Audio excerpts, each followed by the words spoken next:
Hi, I want to talk a little bit today about how you can use Twitter for professional learning. A lot of people think of Twitter and they think, it's all Justin Bieber and people taking pictures of their food and just ridiculous stuff that no one wants to see. But it's not.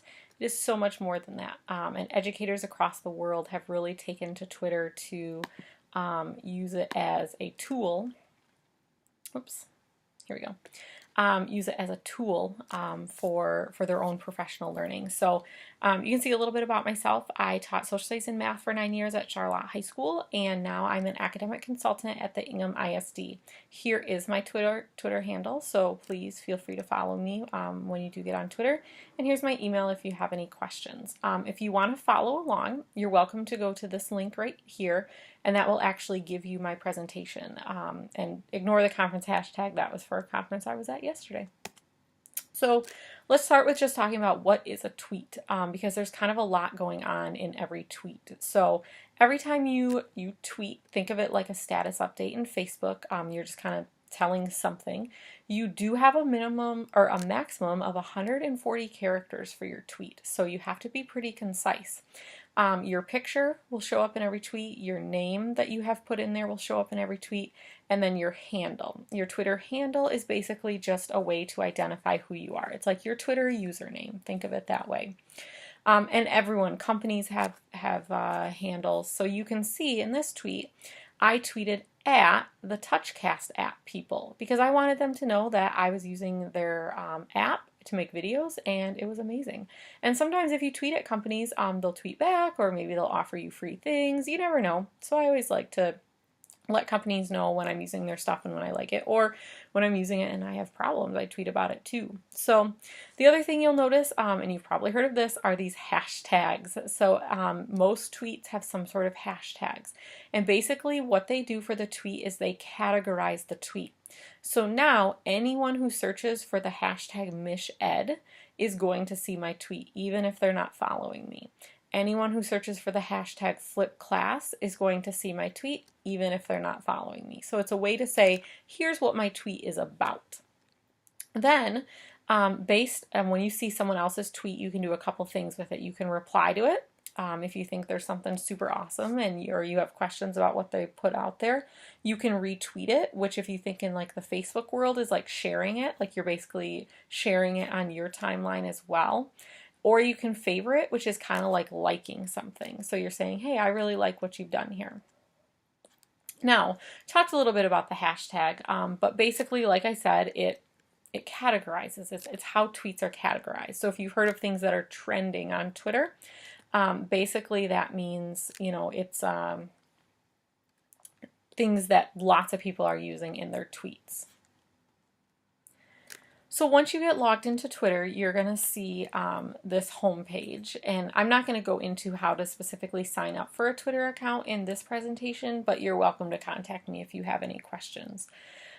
You're going to notice that there is a home news feed. This will always take you home, and you can see all the people you're following will show up right here. Any notifications, so if people mention you in a tweet, if you get retweeted, favorited, that's going to show up here. This hashtag will just show you some related tweets to what you're tweeting about. I often don't use that page. And then this will take you to kind of like your home page where you can change your picture, you can change your what your name comes across and looks like, you can change your cover picture, just basic settings that you can change. You heard me say searching for a hashtag. This is where you search for a hashtag. So if I typed in hashtag MishEd, right down here are going to show up all the tweets that have MishEd in it. Just like Facebook, you can send a private message on Twitter too. And again, like I told you, you can change your settings here. Here's probably the most important button right here. You can compose a new tweet. So here's how you actually click and go to and do a new tweet. Okay, so you might pause the video right now and tweet out something that you have learned throughout this session, or something you've learned in the last couple days. If you are at a conference right now, use the conference hashtag, or if your school has a hashtag, use it.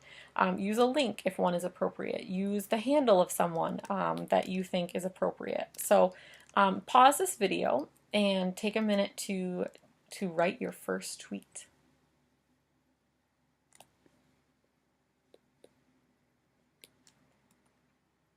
Okay, once we get started tweeting, we need to figure out, okay, how am I actually going to use this professional development? Because I don't know what ones to follow. So here's some suggestions. If you're a Michigan educator, you definitely search under hashtag MichEd.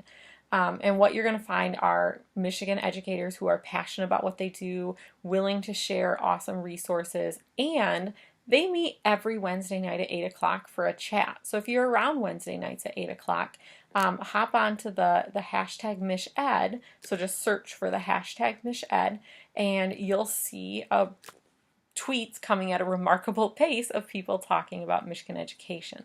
If you're a flipped class person, hashtag flipped class. I'm a government person, so hashtag HSGovChat is amazing. Math person, MTBOS. Or if you click on this link, you're going to see that there are a million more. So each of these are links that will take you to a bunch of hashtags. So for example, like I like the site. Here are all the different hashtags. So like you can see how many different hashtags there are. And these are sorted by, let's see here, by the alphabet. And then down here you'll see like, okay, if you're a first grade teacher, first chat, second chat, third chat, fourth chat. So, just try to find one that works for you. If you don't like this site and how it's organized, there's a couple more. So here's another one, popular education hashtags, complete guide. Just play around and find ones that work for you. If all else fails and you're like, I'm a choir teacher and I can't find it, go to Google, type in hashtag for choir teachers, and I'm betting something will come up. There's a hashtag for everything. All right, let's get back to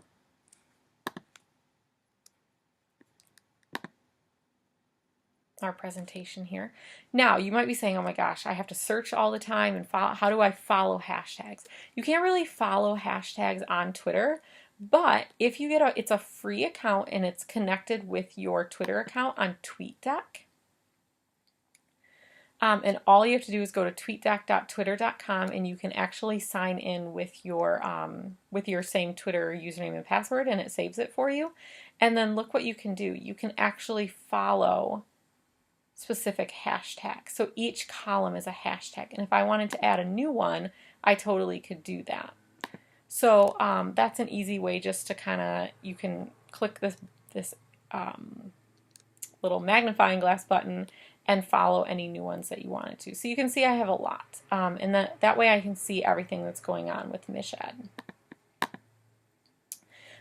This link right here, find out when the chats are held. That's just a Google Doc that's going to tell you when all of the different Twitter chats are being held if you want to jump into that. So start by going to those hashtags, seeing who's tweeting a lot. Start by following those people. See who those people are following, which I can show you how to do. So if I see that Jason is posting a lot of really awesome things, I can click on him and I can see who he is following. So when I click on the people that he's following, it's going to ask me to log in. I won't do that right now for sake of time, but once you're logged in, you can click on who, and it'll show you everyone that he's following. And then you might think, okay, those are people I want to follow as well. So let's see here. I showed you what TweetDeck was. Now let's think about Twitter in your classroom. If you're a lucky teacher where Twitter is not blocked, you could create a class Twitter. So create an account just for your classroom, so Becker AP Gov could be a Twitter account, and you might have one kid a day who's assigned to moderate the Twitter account, and they're going to tweet out cool things that you're doing in your classroom. Now, obviously, you have to model what's an appropriate tweet, what is not an appropriate tweet. So, think through that, how you want to make that happen. But if you get parents that follow that account, they're going to know what you're doing in class every day. If you get community members to follow that account, I think it could be really powerful. The other thing you could do is have a class hashtag. I had 3 different sections of AP Gov, so I call them hashtag AP Gov 1, AP Gov 2, AP Gov 3. Kids knew that they could go to those hashtags to ask me questions. I hosted review sessions before the test. If you want to see an example of a review session, you can click on this link to see kind of what we did before the test. Retweeted things, so if things came up about the AP, the College Board tweeted something, I would retweet them at those hashtags. But make sure that the hashtag's not already being used. So go to Twitter, search for a hashtag you're thinking, and make sure it's not already being used. New Zealand, I won't go into too much detail on this. You can click on this link if you want a little more information.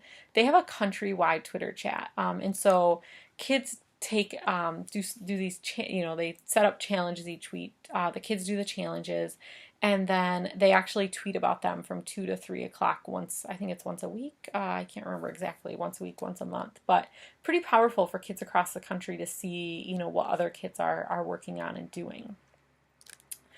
I let my kids follow me, and if you're going to use Twitter strictly professional, I think that's fantastic. Kids then start to see you as a learner. My kids would be like, "Oh my gosh, you were blowing up my Twitter account, my Twitter feed last night because you were participating in the Mish Ed chat." But they see that you're struggling through things and you're learning and you're trying to become a better teacher, and I think that inspires kids to work harder in your classroom. So, some people get worried about having kids follow them, but I definitely let them follow me. Now, if a student did something inappropriate, there is a way to block those students, so don't worry about that. These two links are just even more ways to use Twitter in your classroom. So, if you're studying a current event, obviously look up the hashtag, or, you could search for what people are saying about a specific book. There's so many different things that I won't go into, but just links for you to take a look at. Now, if you're like me, Twitter was blocked at our school, which obviously was a good thing, so we didn't have kids tweeting all day about stupid things, but there's lots of other options where you can have students communicate online throughout the school day without using Twitter. I've seen Twitter bulletin boards where kids, that's like their exit ticket. It's a little tweet that they're going to put up at the end of each week or each unit. Go Soapbox is a great tool, and if you look at Go Soapbox, it's actually pretty complex. It allows you to include quizzes. It allows you to include a social Q&A where kids can just type in what questions they have and other kids can answer those questions. They can vote. So I knew that 14 kids had the same question, so really helpful for me to see. And then kids, when they log into this, have a link that says I'm confused. They can click on it, and you can see how many kids are confused.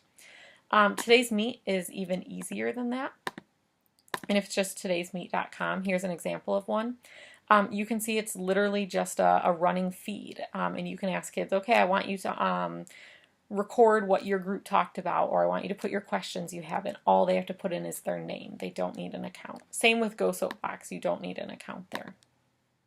A couple more, back channel chat, -81. I'll let you explore those, but basically the same kind of thing where kids can kind of have conversations online while the class is going on. So you don't, kids who aren't as vocal have an opportunity to communicate in the class. So you might think about some other ways that you could use Twitter in your classroom. Hopefully that helps. Again, if you have any questions, I know I skipped over some basic things, setting up an account, things like that, but if you have any questions, tweet at me at @T_Becker10 or email me tbecker-utess@inghamISD.